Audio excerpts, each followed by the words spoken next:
We have to get a sperm test for Dan. I'm scared. Okay, vaginal swab time. Okay. Oh.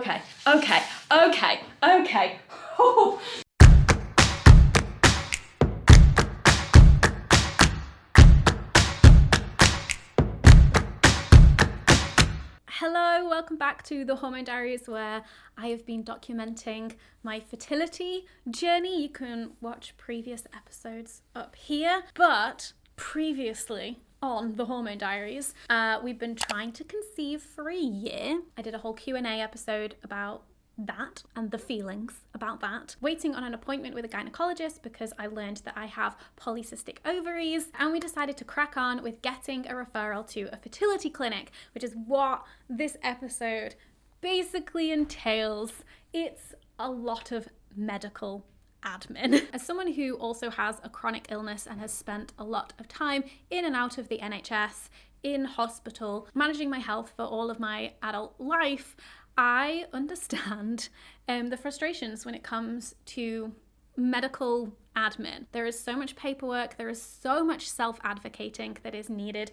I am very lucky that, I'm navigating the NHS, I'm a native English speaker, I'm a white woman, and even I find it hard to navigate the NHS sometimes, as you will see in this episode. You very much have to be proactive. You could very easily just get lost in the system. There's lots of calling up and being like, did you get this thing? Did you get this thing? Are you doing this referral? Hello. Can I please have that appointment? And then also, luckily, during the time that a bunch of these clips were filmed, I was doing my 4-day work week experiment. So I had Fridays off.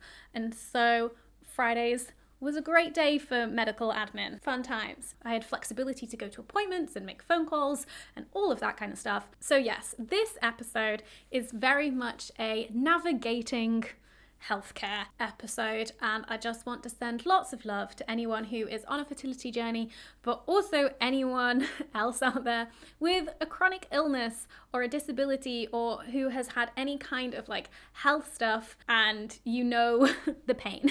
You understand how frustrating it can be, and obviously people's difficulties will change depending on different factors in terms of if they can self-advocate or if they need other people to advocate for them. Like when I was ill in hospital, my parents were very much my advocates during that time because I could not do it myself. Oh no. So yes, I hope that you enjoy this episode, and I'll let past Hannah now take it away.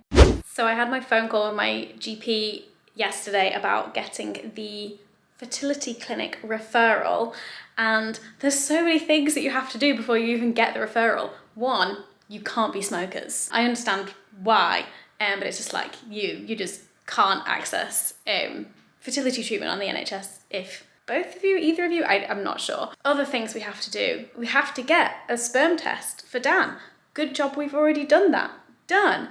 We both have to do STI screenings, and then I also have to have a separate blood test for HIV and hepatitis A, B, and C. The STI screening also does HIV, but they don't do hepatitis, so that's why I need to get the separate blood tests. So I've ordered STI test kits to be delivered to us at home, and so we'll do them at home through the NHS. And that's because I was on the NHS website and looking for STI clinics near you, and either they're all under 25s, which is great, we need services for young people, or the one that is nearest to me that I've been to before, the website is just different. It's just all very changed because of COVID, and it's just what do you need? And it's when it comes to STI and contraception stuff, it's all about if you have been exposed or if you have symptoms, and then basically if you have no symptoms, it kind of directs you to ordering the kit. So I hope that that's okay for our GP. I'm sure it is. I've never done a STI at home testing kit before, so I'm excited. New experiences. And then my blood test for HIV and hepatitis is booked for in 2 weeks time, which is the soonest I could get, which is but hey, we're doing things. We're gonna get that referral. Come on! So my STI at home testing kit has arrived. So let's do this. I have a vaginal swab to do and some blood. Okay, so the first one is blood it wants me to do. Tips to blood flow, take a hot shower or bath. Oh, I did! Stay standing with your hands below your waist and your arms straight. The safety lancet isn't painful, but if you're nervous, you could ask someone to help. So I think I've had like a prick like this done when I had like a blood sugar test done when I was in hospital. Should we go to the bathroom? Because then I can stand. Let's go to the bathroom. Use the alcohol wipe. Is this the alcohol wipe? Probably. To clean one of your middle fingers and let it dry. Oh, yeah, that smells like a blood test. Twist the tip of the safety lancet and break the seal and remove the cap. Place the safety lancet on the finger firmly and firmly push to activate. And then gently massage the finger from the base to the tip using a milking motion and allow drops to fall into the tube. Oh shit, I feel like I am gonna need Dan's help here. So then I twist this, right, and so this is the thing that you then press down onto your finger and stab it with. I'm scared. And that's why they give you that. They could just give you a fucking needle. Sterilised needle, but obviously people would struggle to do it. Okay, and then you wipe away the first drop of blood and then milk yourself. Go on. Milky. Oh my god, is it even going in? Did I aim it right? It went in. I'm milking blood.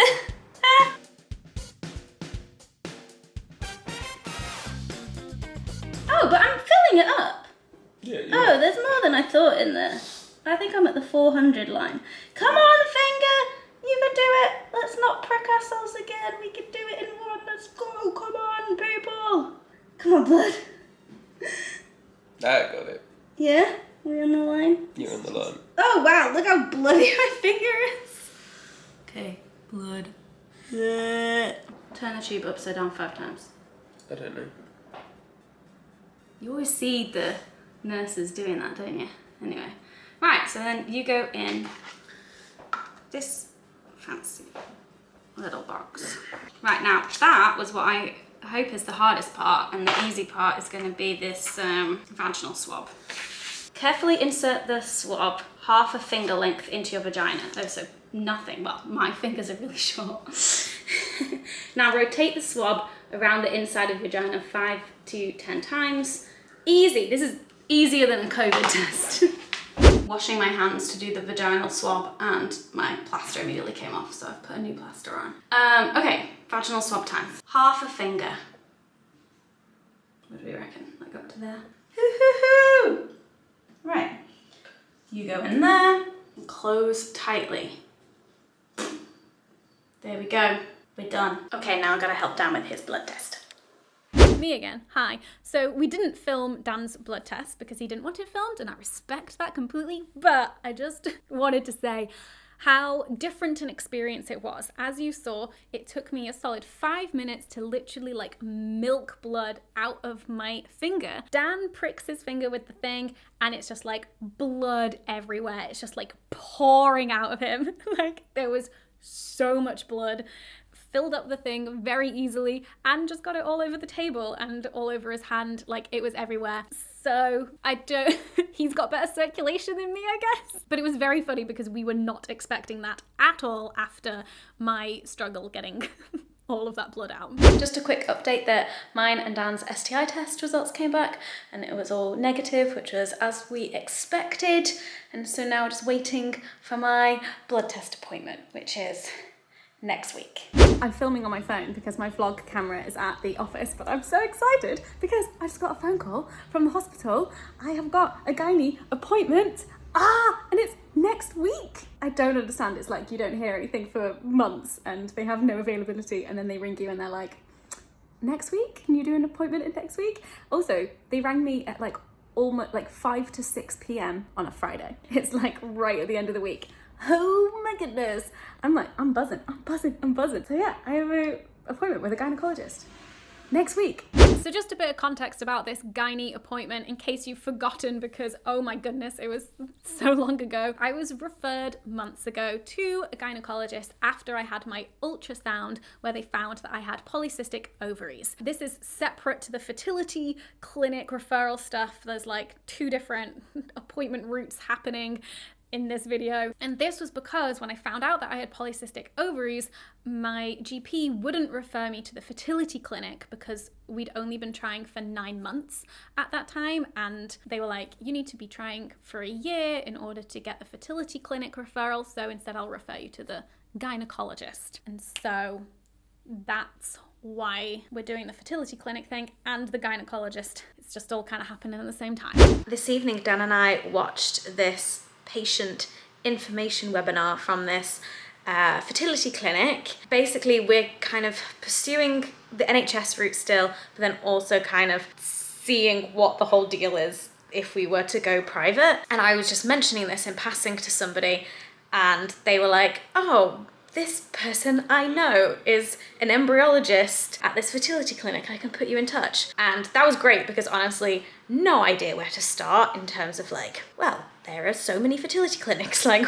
which one do you go to? And yeah, so chatted to her and the clinic that she works for do these like patient info webinar evenings, and so that was tonight. And so just like learnt more about the fertility journey and about IVF and IUI and how all of that stuff works, and just about different models of like financing fertility stuff as well. But tomorrow is my gynecology appointment, so I feel like we've had a few months of nothing, and now it's like, okay, let's start making strides again. Let's start finding out what the hell is happening to my body. So yeah, blood test tomorrow, gynecology appointment tomorrow, and then over the weekend, lots more conversations that we'll just like have together about what we want to do in terms of next steps based on like the gynecology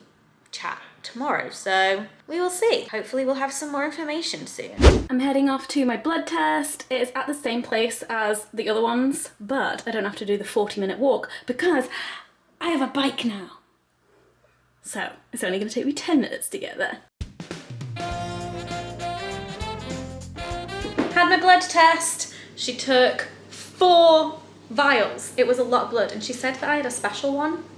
And I don't know, it was very strange. I don't know why it was special, but she said that it might bleed a bit, but it's been fine. I've checked in on Lucy. Hello. Yeah! And now, I've got to go back on my bike and go to the hospital for my gynecology appointment. Woo! We love to see it. It is a health admin day. Yes, I need your bin. Where's your bin?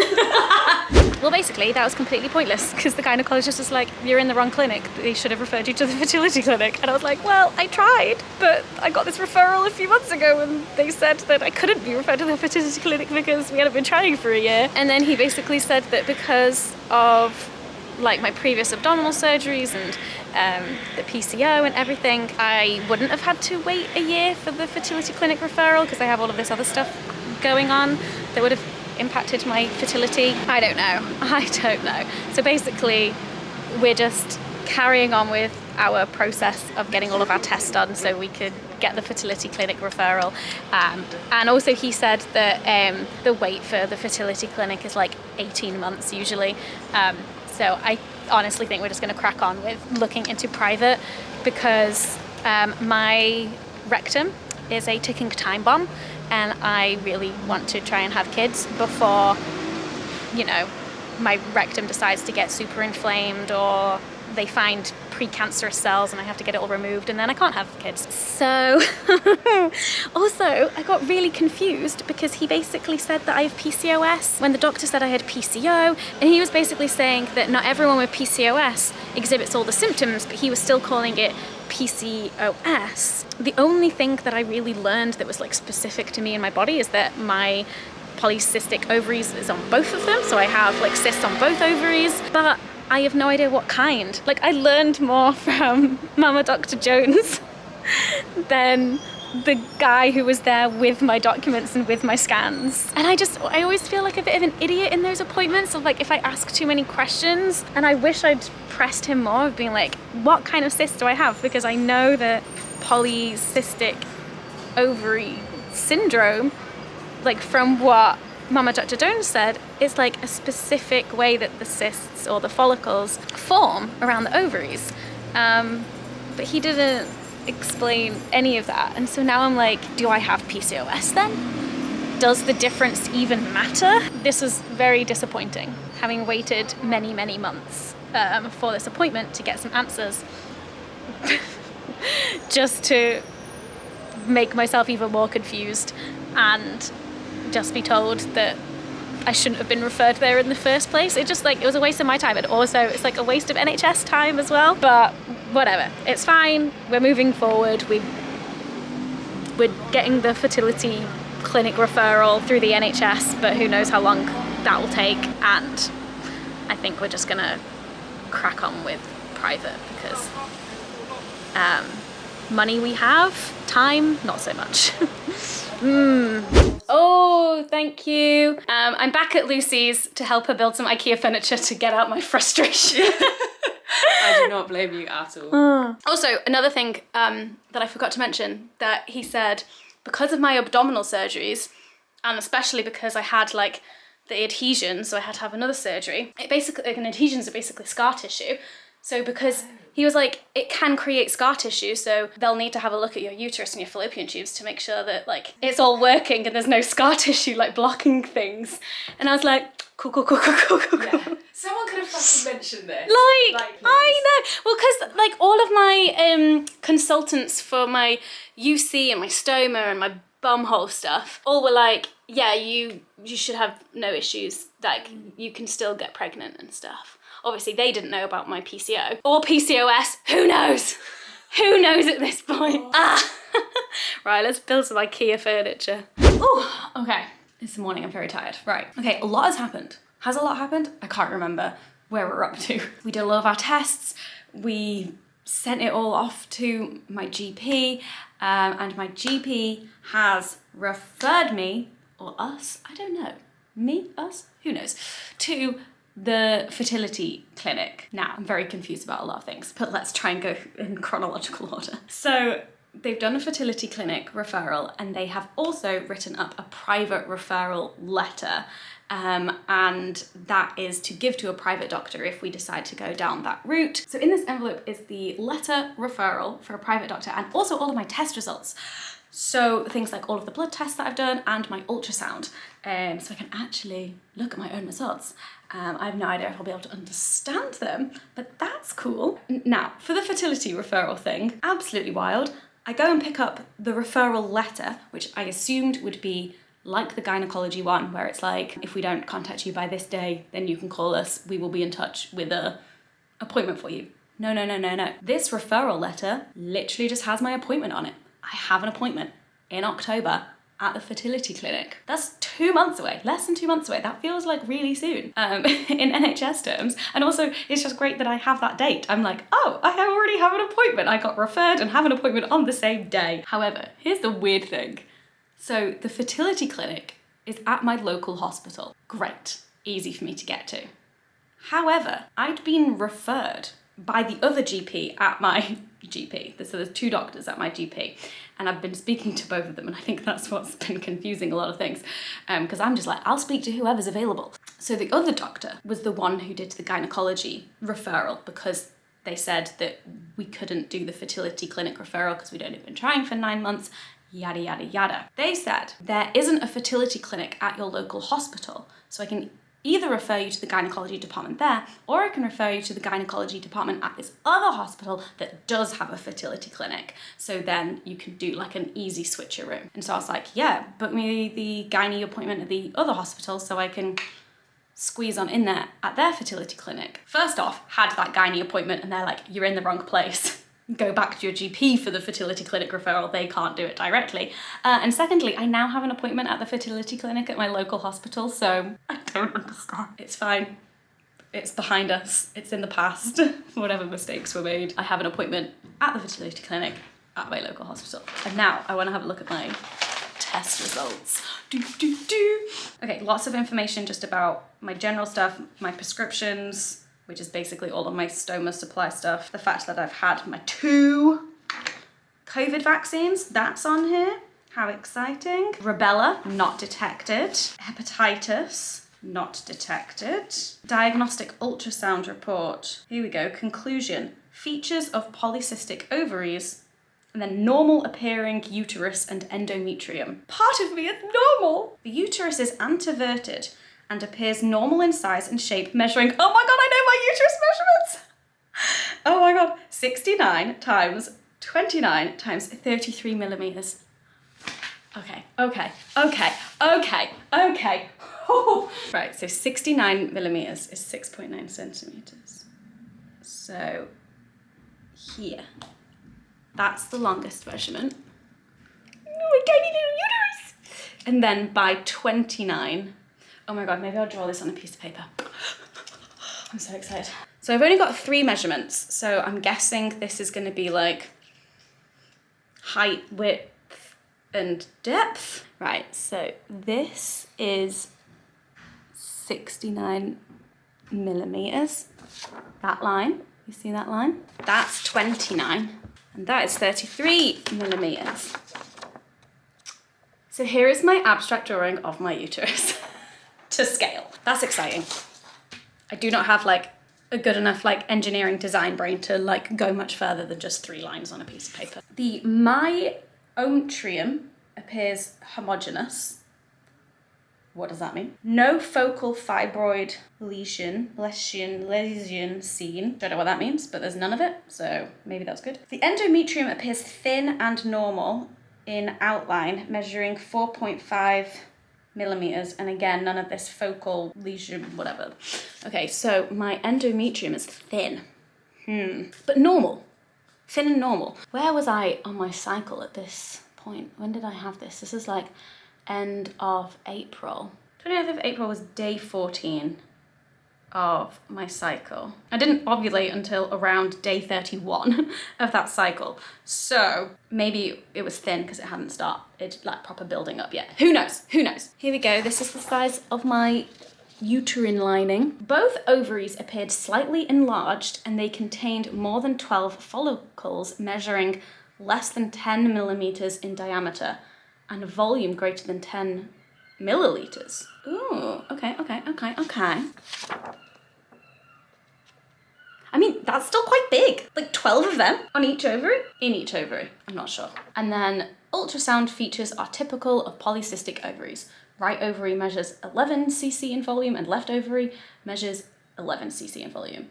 No free fluid or obvious adnexal mass noted. Whatever that means. Cool.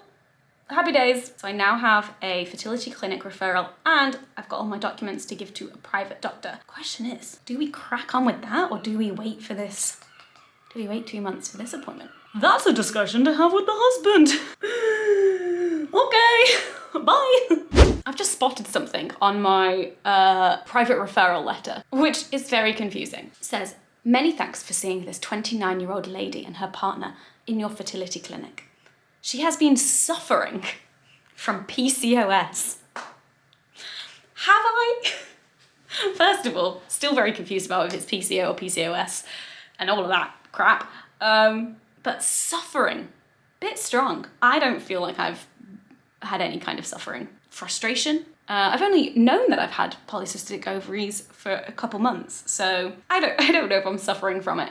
And they have been trying to get pregnant for over 3 years to no avail. I have definitely told the doctor that it's been a year, so I don't know where that 3 years has come from. Maybe that's why I got the referral so soon, because they think that we've been trying for 3 years, and that actually does sound really painful. That does sound like real suffering. Très strange. Well. I'm sorry for leaving you on a bit of a cliffhanger there, but it's my series and I can do what I want. This episode really had a lot of ups and downs, but I'm really glad to have left it on an up of me getting very excited about my uterus measurements. I was feeling the joy rewatching those clips of just like, oh, I was so excited about that. There was the excitement of getting appointments and then the disappointment of appointments being a complete waste of time. I love learning new things about my body, but I also hate basically having to take on managing medical stuff as a full-time job. Why does it have to be so hard sometimes? But thank you so much for watching. I hope you're enjoying this series, and this episode is honestly dedicated to anyone, for whatever reason, who has had to navigate whatever healthcare system is in their country. This episode ended on a happy note with getting an appointment, but sometimes it doesn't work out that way. And I'm wishing you all the best of luck and just like good health admin vibes, and obviously all the good fertility vibes as well. Thanks so much for watching, and I'll see you in my next video. Bye.